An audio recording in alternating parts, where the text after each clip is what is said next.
How's it going, Bruins fans? Welcome into another episode of the UCLA Bruins Insider Podcast from the Fans First Sports Network on Sports Illustrated. My name is Tom Cavanaugh. You can follow me at TCav30 on Twitter/X, and also follow our insider pages at UCLA Insider on SI, both on Twitter/X and over on Facebook.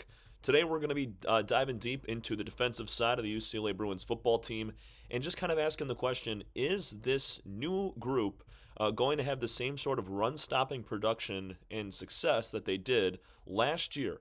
Despite being 5-7, the Bruins, and missing a bowl game for the second straight season, they were a top 10 team in terms of run defense. When you look at it, overall they were sixth in the country when it comes to defending the run. They only allowed 96.2 yards per game on the ground per game, and a big reason because of it was four guys, and they're all been drafted. They're all in the NFL now.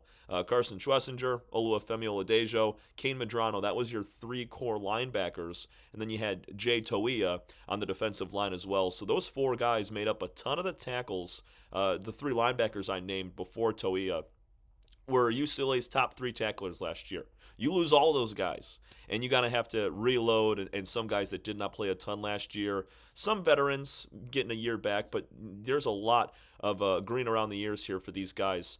And then obviously, you think about the transfers that are going to be probably secondary guys, just kind of looking at it based on the projected depth chart. Big shout out to our lads, always giving out pretty accurate depth charts. This is for the upcoming 2025 season, and we're just going to kick it off right away, starting with the defensive line. Then we'll move into the linebacker position. But I would say it's a pretty inexperienced group here on this defensive line for the UCLA Bruins. Almost every guy's a senior. We're starting with the left side of the defensive line with Jacob Busick.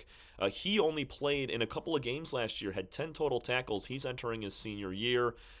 This is a guy that's going to be able to really kind of just have that breakout season. He spent 3 years at Navy, then transferred to UCLA last year, and he's going to have his fifth and final season in a Bruin uniform this next season. So I'm liking Busick off that left edge. He's going to be a key piece on that left tackle position. You got Keanu Williams. Williams, 2 years at Oregon, transferred over to UCLA, and he had just one tackle last year. He only played in one game. It was the starting game against Hawaii.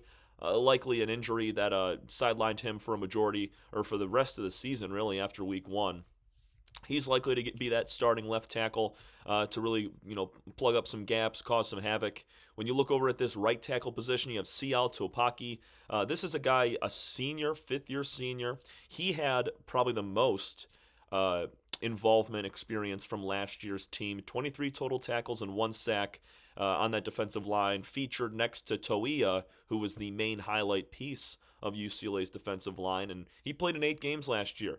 Him and both Topaki and then Devin Alpio, he is going to be the right defensive end for the Bruins this year.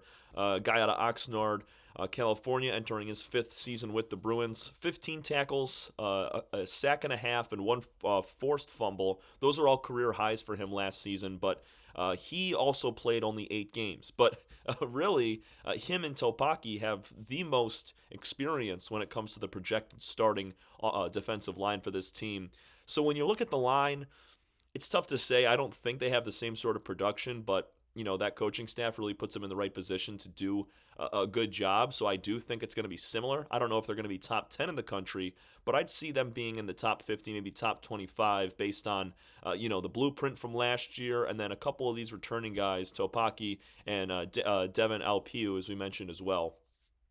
So for the defensive line, I think the right side going to be a little better, more experienced than the left. But I think they're going to live up almost to expectations. And then we look over at this linebacker core here for the Bruins. You got 2 guys to really highlight. One is Jalen Woods, entering his 4th season as a Bruin. He's only going into his junior year with a couple of red shirts there, but 22 tackles last year and 1 sack with 1 pass defense for Jalen. It was tough for him to see the field just because of the guys that I listed at the top of the podcast. Nobody else really saw the field as a linebacker. So Woods going to be a junior, entering his 5th season, and then there's a senior John Vaughns. He's going to be a 6th-year senior. Just 4 tackles last year for John, and that was really all for him.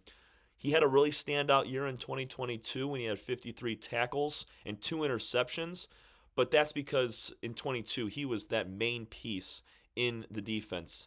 They added Oluwafemi Oladejo from Cal the year following. They also had Schlesinger step into a bigger role in 2024, and then Medrano, he really budded in those 23 and 24 seasons. So that kind of reduced the role of John Vaughns. So he's going to have to step up into a big role. It's going to be exciting to see what he's able to do, kind of returning back to a starting position that he had back in 22. And then Woods, he hasn't really had a ton. He has gradually played more and more every year, but this is the year that the Compton native is able to really shine and be a featured piece in that linebacker core. So when you look at it as a whole, we're not talking secondary players, just that defensive line and linebacker group there.